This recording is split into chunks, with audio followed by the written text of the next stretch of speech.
الحمد لله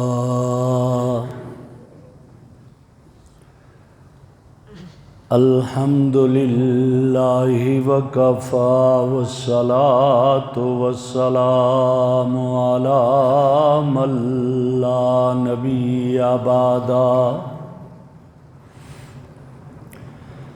وعلى آله وأصحابه الذين أوفوا عهدا أما بعد فأعوذ بالله من الشيطان الرجيم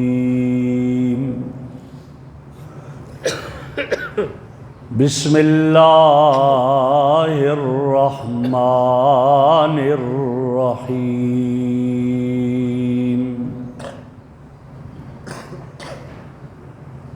لا تستوي الحسنة ولا السيئة ادفع بالتي هي أحسن وقال رسول الله صلى الله عليه وسلم ارفع إزارك إلى نصف الساق فإن أبيت فإلى الكعبين اللهم صل على سيدنا ومولانا محمد وعلى آل سيدنا ومولانا محمد وأصحاب سيدنا ومولانا محمد وبارك وسلم علیہ۔ انتہائی قابل صد احترام بزرگوں اور عزیز دوستوں، امام الانبیاء حضرت محمد الرسول اللہ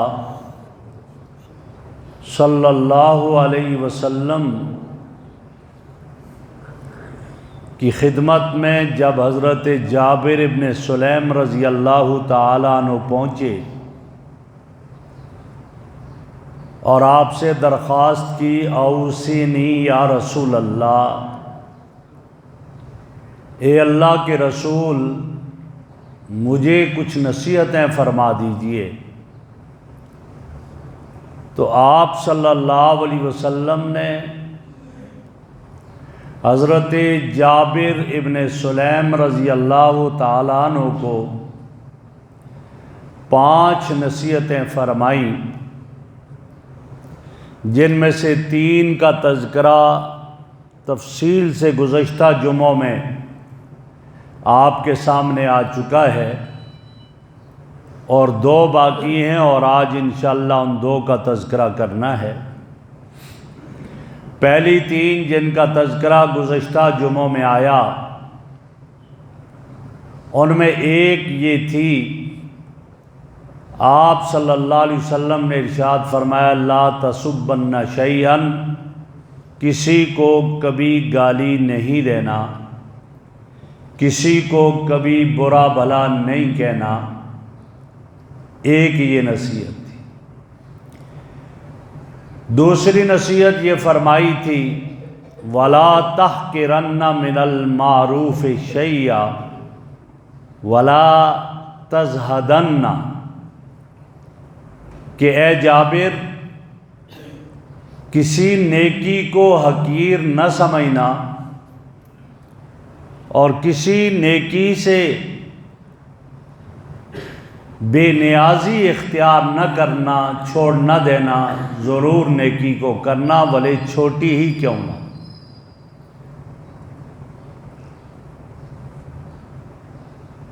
اور تیسری نصیحت یہ فرمائی تھی ان تلقى اخاك بوجه مستنبت بوجہ منبسط، کہ اپنی اپنے بھائی سے ملاقات اس حال میں کرنا کہ جب بھی ملاقات ہو تو تیرا چہرہ چمک رہا ہو، کھلکھلا رہا ہو، چہرے پہ مسکراہٹ ہو۔ اور ان تینوں پر گزشتہ 2 جمعوں میں تفصیل سے بات ہو چکی۔ چوتھی نصیحت جو آپ صلی اللہ علیہ وسلم نے حضرت جابر کو فرمائی وہ یہ تھی، ارفع ازارک الی نصف الساق،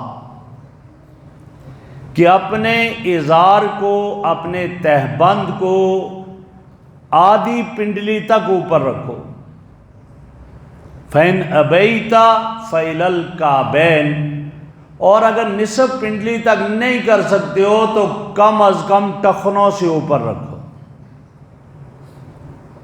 یہ ارشاد فرمایا کہ آپ چاہے اس کو عمومی انداز میں یوں ہم لیں گے کہ آپ شلوار پہن رہے ہو، پاجامہ پہن رہے ہو، یا تہبند باندھ رہے ہو، یا پتلون پہن رہے ہو، وہ آپ کی پینٹ، آپ کی شلوار، آپ کا پاجامہ اور آپ کی تہبند ٹخنوں پر نہیں آنی چاہیے، ٹخنوں سے اوپر ہونی چاہیے۔ ٹخنے ننگے رہنے چاہیے، ٹخنوں کو چھپے ہوئے نہیں ہونا چاہیے۔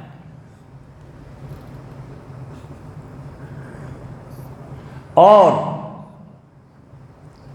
حضرت مولانا خلیل احمد سہارنپوری رحمہ اللہ لکھتے ہیں کہ اس سے مطلب یہ ہے کہ اوپر سے جو آپ کا لباس نیچے آ رہا ہے تو آپ کے ٹخنے اس سے چھپے ہوئے نہیں ہونے چاہیے۔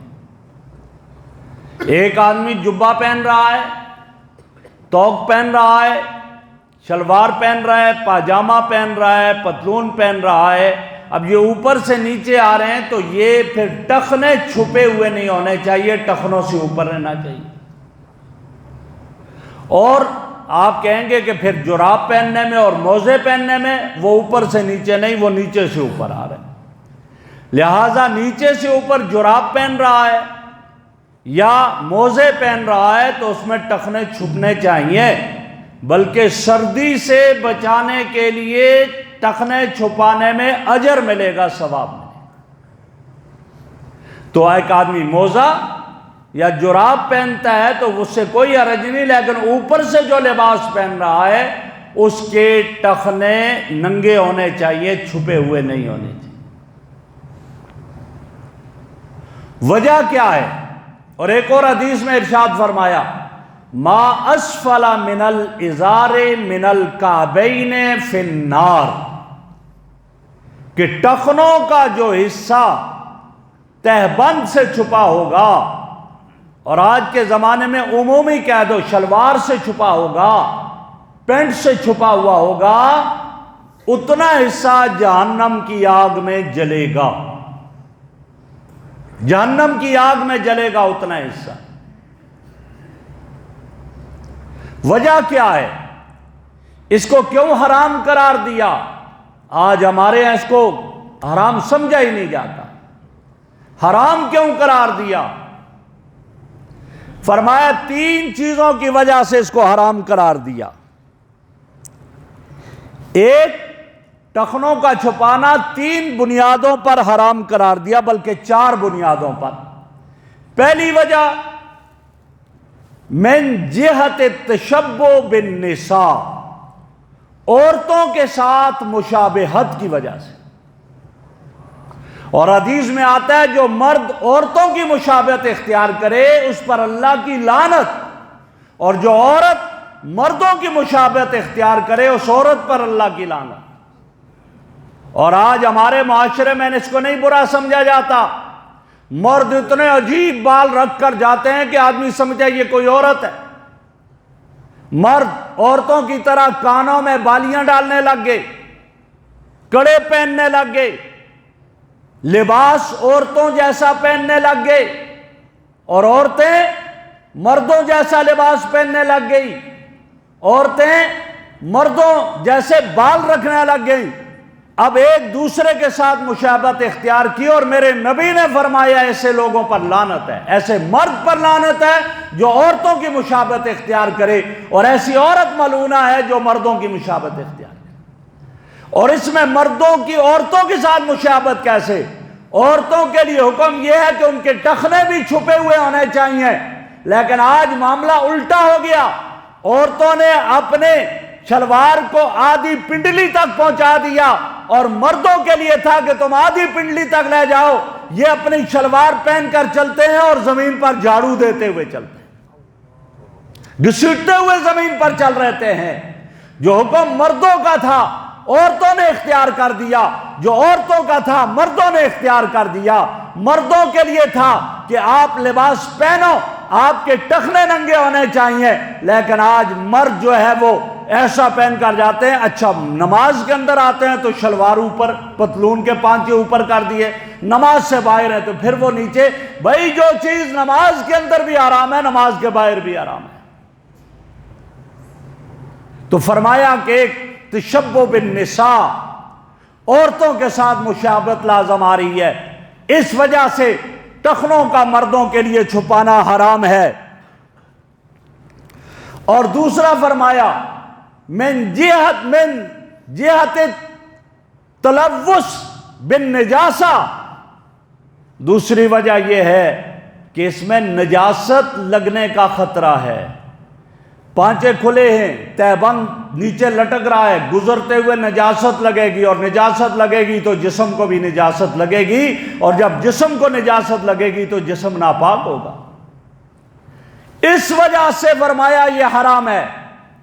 اور تیسری وجہ ارشاد فرمائی من جہت تشبہ بوضع المتکبرین، اس وجہ سے بھی حرام ہے کہ تکبر کرنے والوں کے ساتھ اس سے مشابہت اختیار ہوتی ہے۔ تکبر کر رہا ہے، اس کے تہبند لٹکی ہوئی ہے، اس کے پانچے نیچے زمین پر گھسٹ رہے ہیں، تکبر کر رہا ہے، یہ تکبر کی علامت ہے، لہذا اس وجہ سے حرام ہے۔ اور تکبر کرنے والے کے لیے کیا فرمایا؟ فرمایا لا يدخل الجنت من کان فی قلبہ مثقال ذرۃ من کبر، جس کے دل میں رائی برابر بھی تکبر ہوگا وہ جنت میں نہیں جائے گا۔ یہ ارشاد فرمایا۔ اور کیا ارشاد فرمایا میرے آقا نے تکبر کرنے والوں کے لیے؟ فرمایا الکبریاء ردائی، تکبر میری چادر ہے، والعظمت ازاری، اور عظمت میری ازار ہے۔ جو آدمی میری چادر کو کھینچنے کی کوشش کرے گا، میرے ازار کو کھینچنے کی کوشش کرے گا، وہ میرے عذاب سے نہیں بچے گا، جہنم میں ٹھکانہ بنا دے۔ تکبر کی وجہ سے ان کے ساتھ مشابہت ہے۔ کوئی آدمی یہ بھی کہہ سکتا ہے جی میں تو تکبر نہیں کرتا، میرے پانچے نیچے جا رہے ہیں، میرے دل میں تکبر نہیں۔ میرے بھائی کچھ پتہ نہیں، یہ سوچ کر بھی نیچے کر رہا ہے، کیوں کر رہا ہے سوچنا چاہیے اس سے۔ ٹخنوں سے نیچے پانچے کیوں کر رہا ہے؟ میرے نبی صلی اللہ علیہ وسلم نے جب یہ حدیث بیان کی، یہ ارشاد فرمایا تو سارے صحابہ کے تہبند ٹخنوں سے اوپر تھے، سوائے منافقین کے۔ جو منافق رہتے تھے ان کے تہبند ٹخنوں سے نیچے ہوتے تھے، باقی سب کے اوپر تھے۔ کسی ایک صحابی کے بارے میں کوئی ایک حدیث ثابت نہیں کر سکتا ہے کہ اس کے تہبند اس کے ٹخنوں سے نیچے ہو۔ ایک صحابی میرے آقا صلی اللہ علیہ وسلم کی خدمت میں حاضر ہوئے اور عرض کیا یا رسول اللہ، اے اللہ کے نبی، انی حمش الساقین،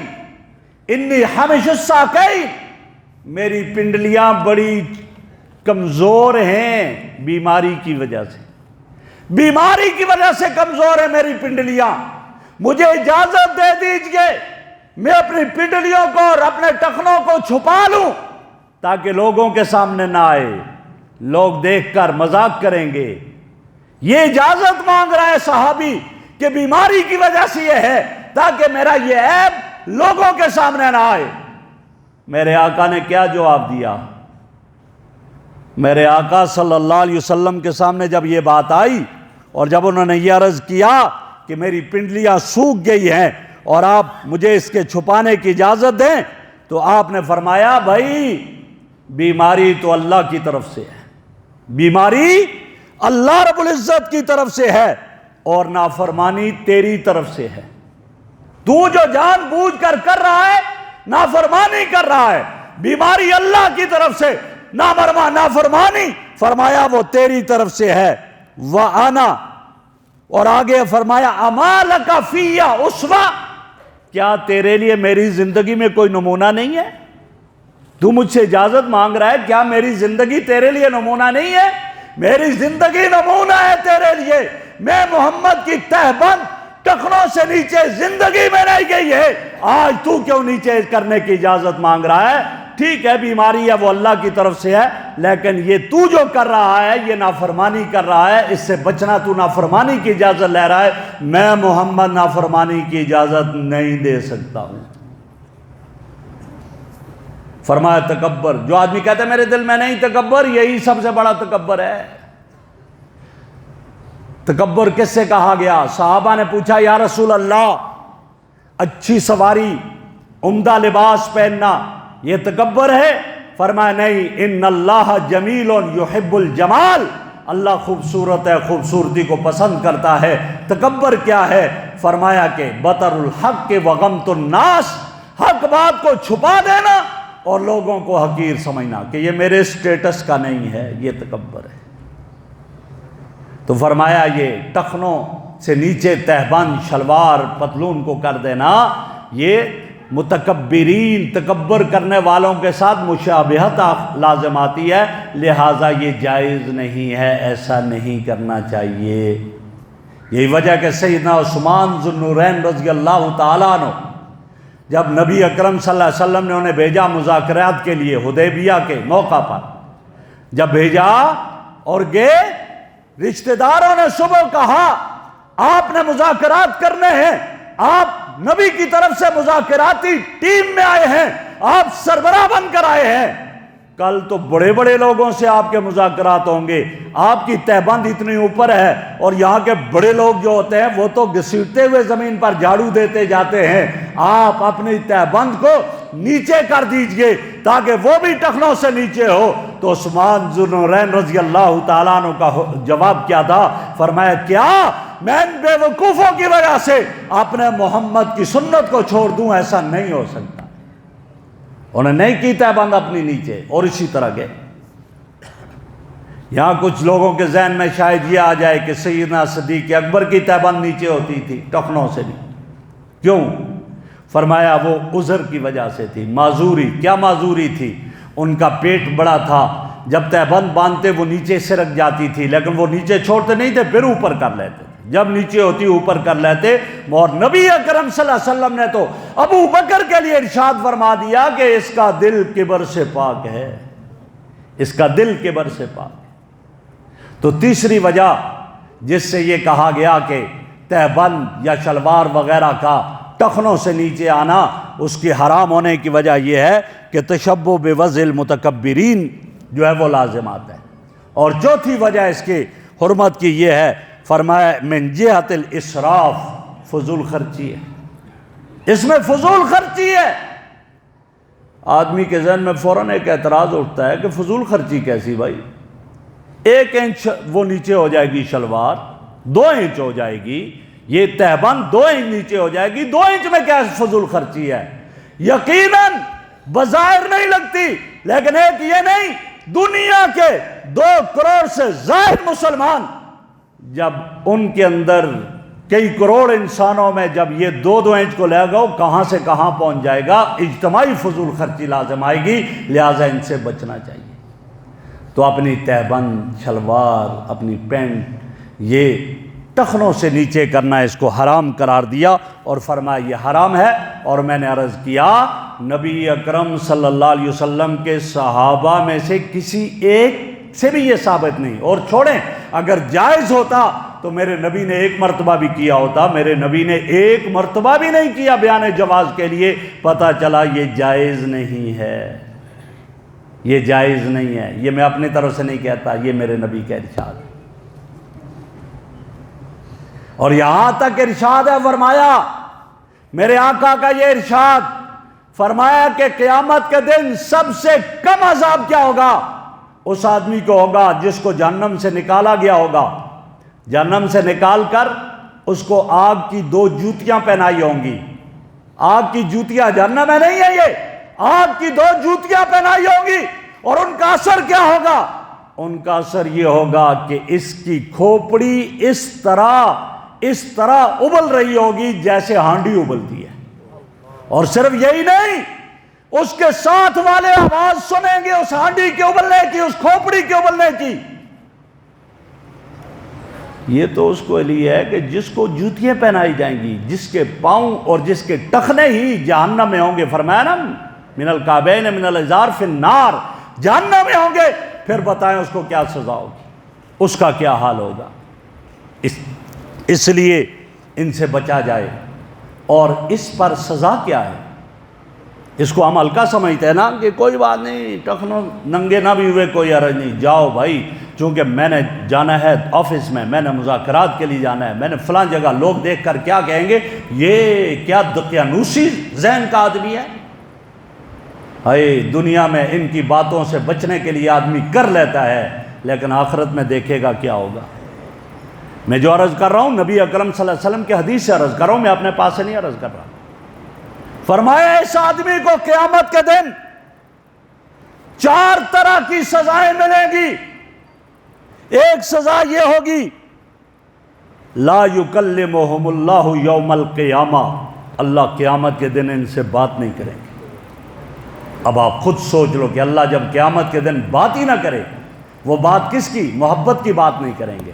سزا کے لیے فرمائیں گے دو اس کو سزا۔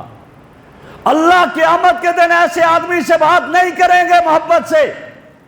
اور دوسری بات فرمائی، وَلَا يَنظُرُ إِلَيْهِمْ، محبت کی نظر سے بھی نہیں دیکھیں گے اس کی طرف۔ آپ کا محبوب آئے آپ کے پاس، آپ سے بات نہ کرے، آپ کی طرف دیکھے نہیں، کتنا دکھ ہوگا۔ اور اللہ رب العزت اس دن نہ بات کرے اور نہ محبت کی نگاہ سے دیکھے تو آدمی سوچے پھر اس سے بڑا بدبخت کون ہوگا۔ اور تیسری سزا ارشاد فرمایا وَلَا يُزَكِّيهِمْ، اللہ ان کو تزکیہ کی، اصلاح کی توفیق ہی نہیں دے گا۔ اصلاح کی توفیق نہیں، تزکیہ کی توفیق نہیں، پاکی کی توفیق نہیں ملے گی۔ اور چوتھی سزا فرما دی وَلَهُمْ عَذَابٌ عَلِيمٌ، ان کے لیے دردناک عذاب ہوگا۔ اب آپ خود سوچ لیں کہ میں نے آپ سے عرض کیا کہ جہنم میں تو سب سے ہلکا عذاب اس کو ہوا جس کو جوتیاں آگ کی پہنا دی گئیں، تو جس کے لیے اللہ فرماتے دردناک عذاب ہوگا، تو پھر آپ بتائیں کیا بنے گا۔ اور آج یہی بہانے بنائے جاتے ہیں۔ آج غور کریں، دیکھیں، اور یہ حکم چاہے دفتر میں ہے، چاہے گھر میں ہے، چاہے مسجد میں ہے، چاہے مسجد سے باہر ہے، چاہے بازار میں ہے، چاہے کاروبار میں ہے، جہاں بھی ہے، ہر حال میں آدمی کو چاہیے اپنے ٹخنوں سے اوپر اپنے تہبند شلوار پینٹ کو رکھے، اپنے ٹخنوں کو نہ چھپا کر رکھے۔ ہاں، جا رہا ہے، نظر آسمان کی طرف ہے، وہ کبھی کبھی زمین کی طرف بھی دیکھ لیا کر کہ میرا یہ تہبند، میری شلوار کے پانچے کہیں نیچے تو نہیں جا رہے، ادھر بھی دیکھ لیا کر۔ جب نماز میں اوپر کرتا ہے تو نماز سے پہلے بھی اوپر کر لیا کر۔ جو رب نماز میں تجھے دیکھ رہا ہے وہ رب نماز سے باہر بھی تجھے دیکھ رہا ہے۔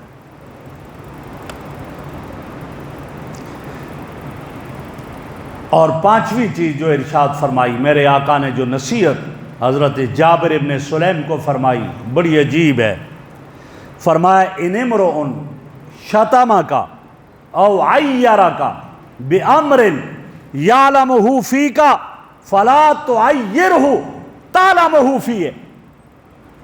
فرمایا اگر تیرا بھائی، تیرا دوست، تیرا رشتہ دار تجھے گالی دے اور اس عیب پر تجھے تانا دے جو وہ جانتا ہے کہ تیرے اندر پایا جا رہا ہے، اور تو اس کو اس عیب پر تانا نہ دے، گالی نہ دے جو تو جانتا ہے کہ وہ تیرے اس بھائی میں پایا جا۔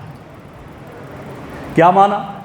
تیرا بھائی تجھے گالی دیتا ہے، تو بدلے میں گالی نہ دے۔ تیرا بھائی تجھے تانا دیتا ہے، تو بدلے میں تانا نہ دے۔ کیوں؟ تو بدلے میں جب تانا دے گا، گالی دے گا، تیرا فائدہ کچھ نہیں ہوگا، نقصان ہی نقصان ہوا، تیرا فائدہ نہیں ہوا۔ جب تیرا فائدہ نہیں ہے، نقصان ہی نقصان ہے، تو لہٰذا تو ایسا کیوں کرتا ہے؟ ہاں یہ کرے گا کہ اس نے تجھے گالی دی، تو چپ ہو گیا، اس نے تجھے عیب دلایا، تو خاموش ہو گیا، جب تو خاموش ہو جائے گا، تو صبر کرے گا، تو پھر تجھے کیا ملے گا؟ انما یوفی الصابرون، فرمایا صبر کرنے والوں کو پورا پورا بدلہ دے دو۔ انما یوفی الصابرون اجرہم، فرمایا صبر کرنے والوں کو پورا بدلہ دو۔ اگر اس نے تجھے کہا ہوئے تو ایسا ہے، تو لوگوں کے پلاٹ قبضے کرتا ہے، تو نے کہا تو کرتا ہے، کیا ہوا؟ تو نے صبر کر لیا، دل میں پی لیا غصے کو، گھونٹ کو پی لیا، اس کا صبر کر لیا، ضبط کر لیا، اب اللہ تجھے صبر کا اجر عطا فرمائے۔ ورنہ تو نے بدلے میں کہہ دیا تو گیا، تو ایسا ہے، تو ایسا ہے۔ آج دیکھتے ہیں آپ نا جگہ جگہ کیا ہوتا ہے، جب الیکشن آتے ہیں تو سیاسی لوگ ایک دوسرے کے خلاف کیا کچھ شائع کر دیتے ہیں، فلاں نے یہ کر دیا، وہ کر دیا، وہ کر دیا، وہ جواب میں کہتے ہیں فلاں نے یہ کر دیا، وہ کر دیا، یہ سارے کا سارا ٹبر ایسا ہے، یہ سارے کا سارا ٹبر ایسا ہے۔ اب یہ ہوتا ہے اسے نفرتیں ہی پیدا ہوتی ہیں، اس سے فائدہ کچھ نہیں ہوتا۔ ورنہ تجھے اگر کوئی گالی دیتا ہے تو صبر کر لے، تیرے عیب پیش کرتا ہے، تیرے لیے وہ وائٹ پیپر شائع کرتا ہے، صبر کر لے، تو اس غصے کو پی لے، اس گھونٹ کو پی لے، تجھے کیا ہوگا؟ انما یوفی الصابرون اجرہم، یوفا پورا پورا اجر ملے گا صبر کرنے والوں کو۔ کیا مانا؟ حدیث میں آتا ہے قیامت کے دن اللہ فرمائیں گے ہاں بھائی یہ نمازی ہے، اس کو اتنا اجر دے دو، دے دیا جائے گا۔ یہ روزہ دار ہے، اس کو اتنا اجر دے دو، دے دیا جائے گا۔ یہ آدمی اس نے زکوٰۃ ادا کرتا تھا، اتنا اجر دے دو، حج والے کو اتنا دے دو، ہر ایک کو اجر اللہ فرمائیں گے اتنا دے دو، اتنا دے دو، اتنا دے دو، دے دیا جائے گا۔ لیکن وہ شخص جو صبر کرتا رہا، اللہ فرمائیں گے اس کو اس کے صبر پر اجر انڈھیل دو۔ دینا اور ہے، انڈھیلنا اور ہوتا ہے۔ اتنا دیا جائے گا کہ جس کا کوئی حساب ہی نہیں ہوگا، بے حساب دیا جائے گا۔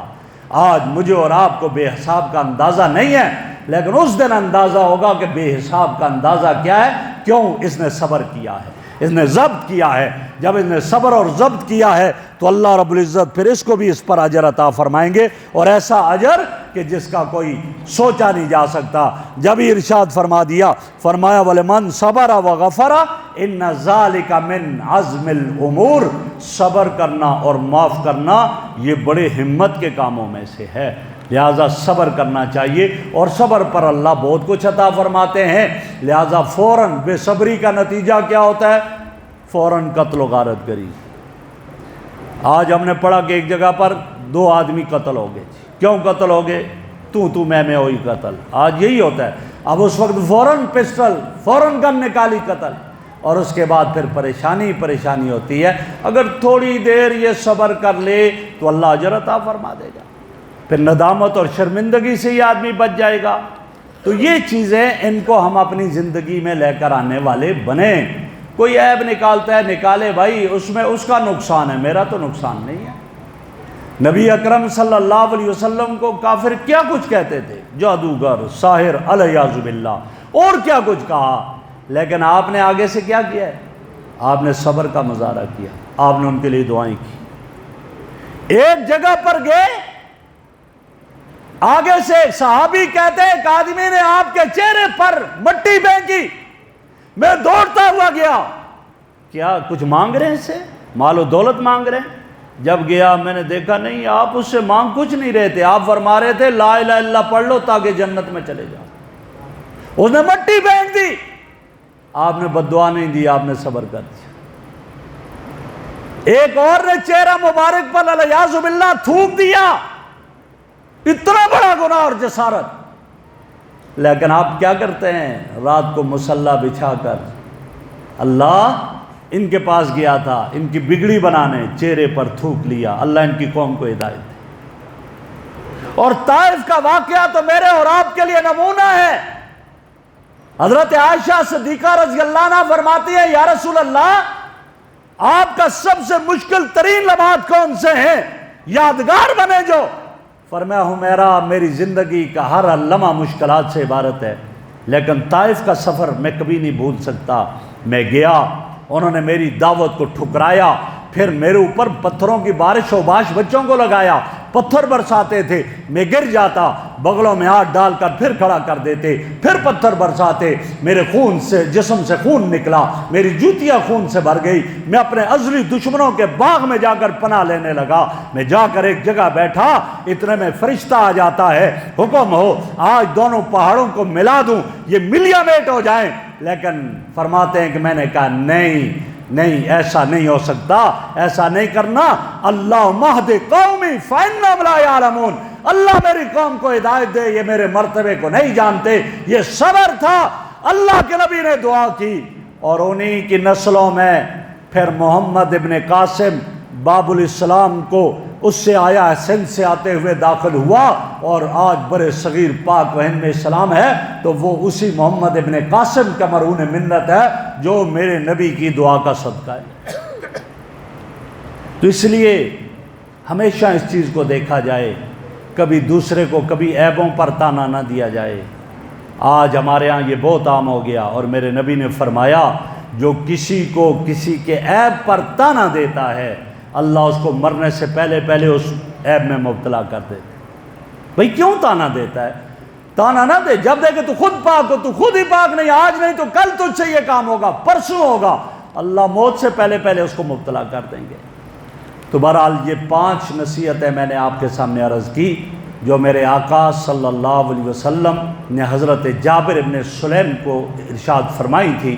اللہ رب العزت سے دعا ہے جو میں نے عرض کیا، اللہ مجھے اور آپ کو عمل کی توفیق عطا فرمائے۔ وآخر دعوانا ان الحمد للہ رب العالمین، سنت ادا۔